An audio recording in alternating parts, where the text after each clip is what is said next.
সবুজে ঘেরা একটি ছোট্ট গ্রামের নাম ছিল শান্তিপুর। গ্রামের এক কোণে খেরের ছাউনি দেওয়া একটি ছোট্ট কুঁড়ে করে থাকতেন এক বৃদ্ধা। গ্রামের সবাই তাকে হাসিনা বুড়ি বলে ডাকত। স্বামী অনেক বছর আগে মারা গিয়েছিলেন। একমাত্র ছেলে শহরে কাজ করতে গিয়ে অসুস্থ হয়ে মারা যায়। ছেলের মৃত্যুর পর তার ছোট্ট মেয়ে রিমাই ছিল হাসিনার বুড়ির জীবনের একমাত্র ভরসা। রিমার বয়স তখন মাত্র 8 বছর। সে খুব শান্ত, ভদ্র এবং পরিশ্রমী মেয়ে ছিল। ভোরে ঘুম থেকে উঠে প্রথমে দাদির জন্য পানি এনে দিত, তারপর উঠান ঝাড়ু দিত, হাঁস মুরগিকে খাবার দিত এবং স্কুলে যাওয়ার আগে দাদির জন্য ভাত বসিয়ে দিত। হাসিনা বুড়ি প্রায় বলতেন, মা রিমা, তুই না থাকলে আমি একদিনও বাঁচতে পারতাম না। রিমা হেসে বলতো, দাদি তুমি আমার পৃথিবী। আমি বড় হয়ে অনেক টাকা উপার্জন করব, তোমাকে আরও কোনো কষ্ট করতে দেব না। তাদের সংসারে অভাব ছিল, কিন্তু ভালোবাসার কোনো অভাব ছিল না। গ্রামের মানুষ মাঝে মাঝে চাল ডাল কিংবা পুরনো কাপড় দিয়ে সাহায্য করত। হাসিনা বুড়ি সেই সাহায্যের জন্য সবার কাছে কৃতজ্ঞ থাকতেন। একদিন সকালে প্রবল বৃষ্টি শুরু হলো। টানা 3 দিন বৃষ্টি হওয়ায় গ্রামের চারপাশে পানি জমে গেল। ঘরের চাল দিয়ে পানি পড়তে লাগলো। রাতে দুজনেই এক কোণে বসে ভিজতে ভিজতে রাত কাটালো। পরদিন সকালে রিমা বলল, দাদি, আমি মাঠ থেকে কিছু শুকনো কাঠ এনে বিক্রি করব, তাহলে চাল কিনতে পারবো। হাসিনা বুড়ি প্রথমে রাজি হলেন না, কিন্তু রিমার জেদের কাছে হার মানলেন। রিমা জঙ্গলের পাশ থেকে শুকনো ডালপালা কুড়িয়ে এনে বাজারে বিক্রি করলো। খুব বেশি টাকা পেল না, কিন্তু সেই টাকা দিয়ে সামান্য চাল আর লবণ কিনে আনলো। সেদিন রাতে দুজনের মুখে হাসি ফুটল। ভাত আর লবণ দিয়েই তারা খুব আনন্দ করে খেয়ে নিল। কয়েকদিন পরে গ্রামের স্কুলে ঘোষণা হলো, বার্ষিক পরীক্ষায় প্রথম হলে বৃত্তি দেওয়া হবে। রিমা খুব মন দিয়ে পড়াশোনা শুরু করলো। রাতে কেরোসিনের কুপির আলোয় পড়তো। অনেক সময় তেল ফুরিয়ে গেলে চাঁদের আলোয় বই পড়তো। হাসিনা বুড়ি তাকে বলতেন, জ্ঞান এমন সম্পদ যা কেউ চুরি করতে পারে না। রিমা দাদির কথা মনে রেখে আরও মনোযোগ দিয়ে পড়তে লাগলো। পরীক্ষার দিন এসে গেল। রিমা খুব ভালো পরীক্ষায় দিল।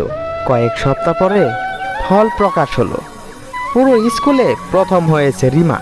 শুধু তাই নয়, সে সরকারি বৃত্তিও পেল। সেদিন পুরো গ্রাম আনন্দে ভরে উঠল। গ্রামের শিক্ষক বললেন, এই মেয়েটি একদিন অনেক বড় মানুষ হবে। হাসিনা বুড়ির চোখে আনন্দের জল চলে এলো। তিনি আল্লাহর কাছে শুকরিয়া আদায় করলেন।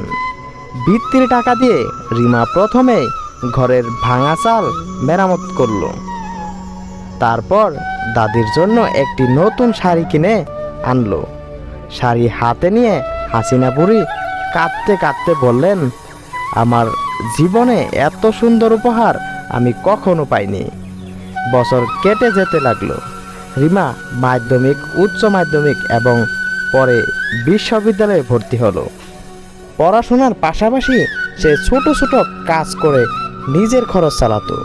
তবুও প্রতি মাসে কিছু টাকা দাদির কাছে পাঠাতো।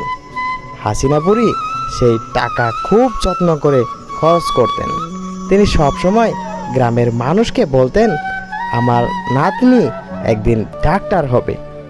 অনেক কষ্টর পর অবশেষে রিমা ডাক্তারি পড়া শেষ করল।